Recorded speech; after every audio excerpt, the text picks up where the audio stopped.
नमस्कार, the public में आपका स्वागत।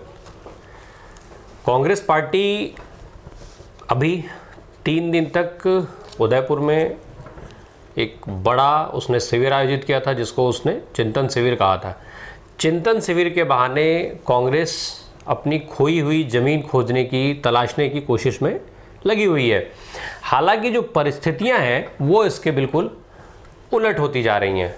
एक के बाद एक तमाम कांग्रेसी नेताओं के पार्टी छोड़ने का जो सिलसिला है वो लगातार जारी है, लगातार चलता जा रहा है। पार्टी से एक एक कर उसके बड़े नेता इस्तीफ़ा देते जा रहे हैं। इसी क्रम में आज गुजरात प्रदेश के कार्यकारी अध्यक्ष युवा नेता हार्दिक पटेल ने भी पार्टी से इस्तीफ़ा दे दिया। गुजरात से कार्यकारी अध्यक्ष हार्दिक पटेल ने अपना इस्तीफ़ा सोनिया गांधी को भेजा और ट्विटर पे खुद उन्होंने ट्वीट करके, इस्तीफे को ट्वीट करके इस बात की जानकारी दे दी। उन्होंने लिखा, यह 21वीं सदी है और भारत विश्व का सबसे युवा देश है। देश के युवा एक सक्षम और मजबूत नेतृत्व चाहते हैं। पिछले लगभग 3 वर्षों से मैंने यह पाया है कि कांग्रेस पार्टी सिर्फ विरोध की राजनीति तक सीमित रह गई है, जबकि देश के लोगों को विरोध नहीं, एक ऐसा विकल्प चाहिए जो उनके भविष्य के बारे में सोचता हो, देश को आगे ले जाने की क्षमता रखता हो। हार्दिक पटेल ने इस इस्तीफे में कई सारे मुद्दों को उठाया है। एक तरफ जहां उन्होंने युवाओं के मुद्दों की बात की है, वहीं कांग्रेस के जो नेता हैं उनके रवैये की बात की है।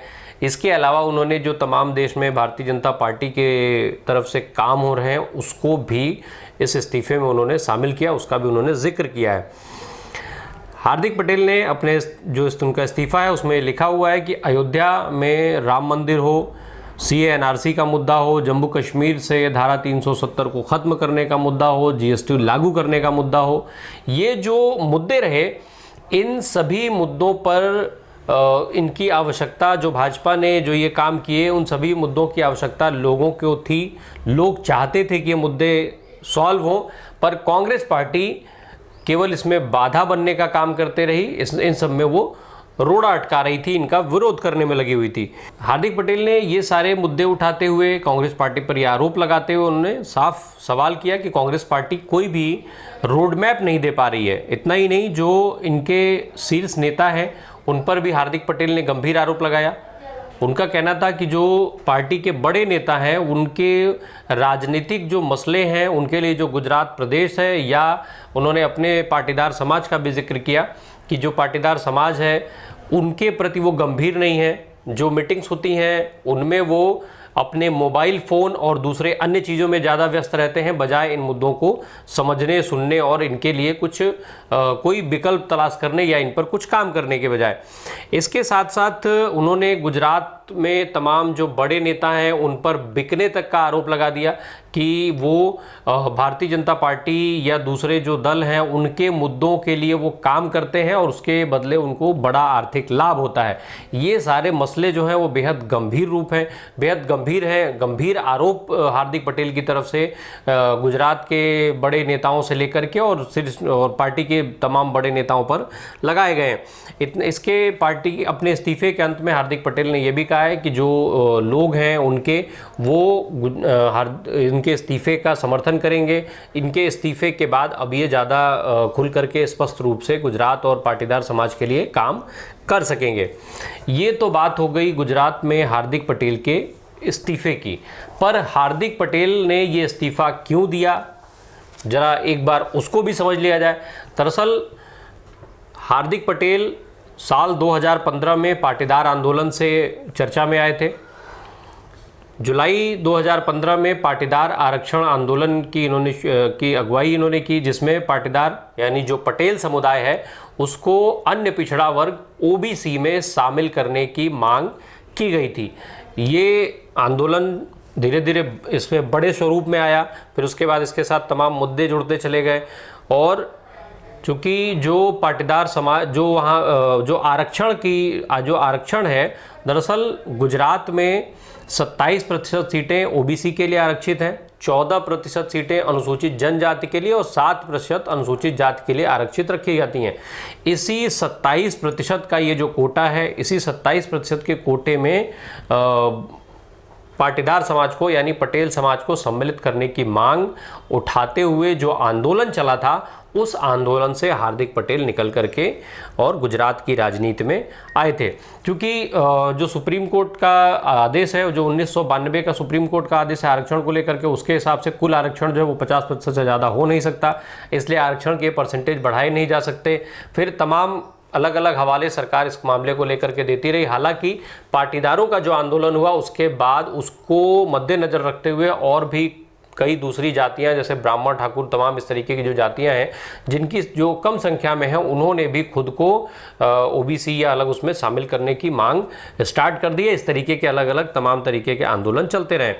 जो हार्दिक का आंदोलन था उसमें सरदार पटेल सेवा दल, अखिल भारतीय पाटीदार परामर्श समिति, इन जैसे कई छोटे छोटे संगठनों का भी उसमें समर्थन था। हालांकि 4 जो मुख्य पाटीदारों के जो मुख्य संगठन माने जाते हैं, उनमें से 4 संगठनों ने इसका विरोध भी किया था।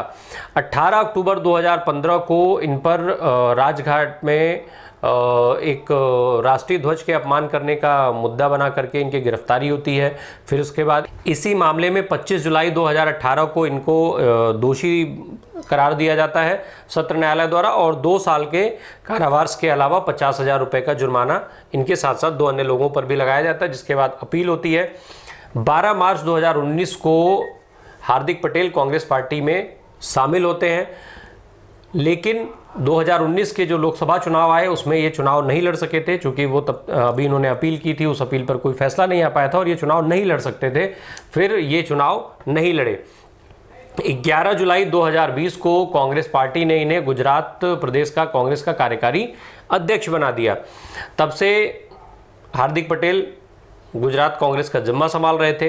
फिर 12 अप्रैल 2022 को सुप्रीम कोर्ट ने उनकी सज़ा पर रोक लगा दी, जिसके बाद ये तय हो गया कि अब वो चुनाव लड़ सकते हैं। वहीं बीते 9 मई को, जो 9 मई अभी बीता है, उसमें सत्र न्यायालय ने हार्दिक पटेल के खिलाफ जो ये मामला चल रहा है उसको वापस लेने की अनुमति दे दी।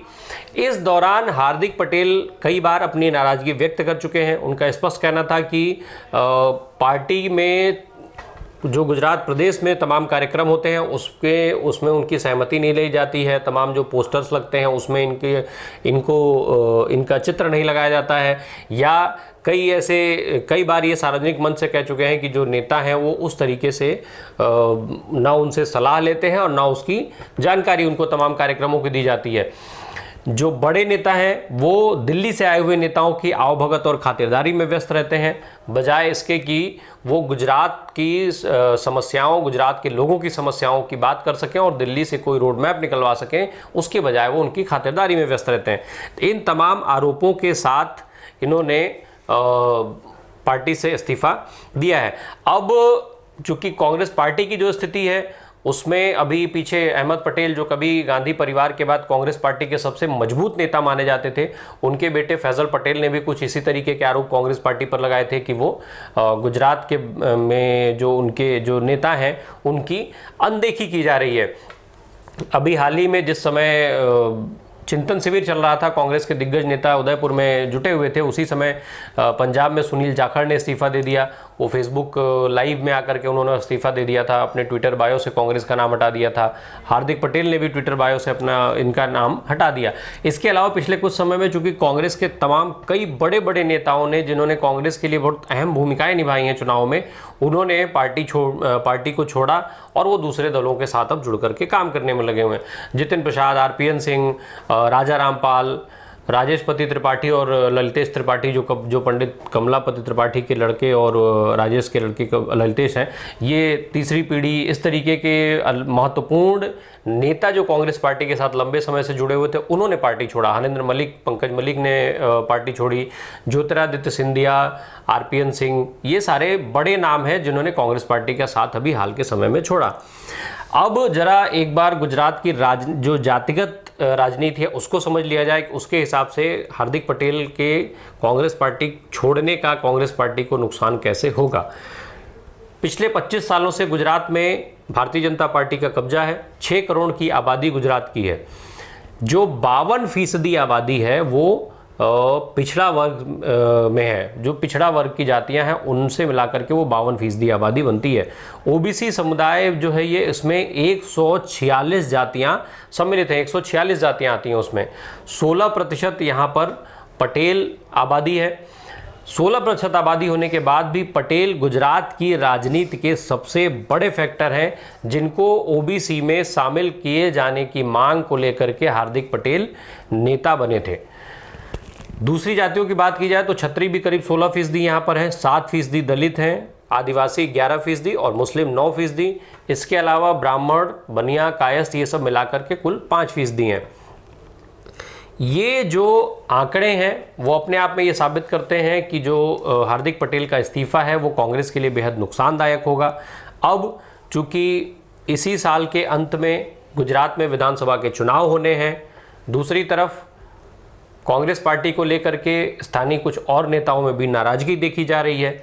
ऐसे में ये देखना बड़ी बात होगी कि कांग्रेस पार्टी गुजरात प्रदेश का जो गुजरात प्रदेश है वहाँ की अपने लोगों को कैसे साध पाती है, कैसे संभाल पाती है, और साथ ही साथ जो पिछले 25 साल से भारतीय जनता पार्टी का कब्जा है, क्या उस कब्जे को तोड़ करके और फिर से अपना पुराना प्रभुत्व हासिल कर पाती है। अब ये आने वाले समय और चुनाव के परिणामों पर निर्भर करेगा। चुनाव परिणाम इसको स्पष्ट कर पाएंगे। फिलहाल आज के अंक में इतना ही। धन्यवाद।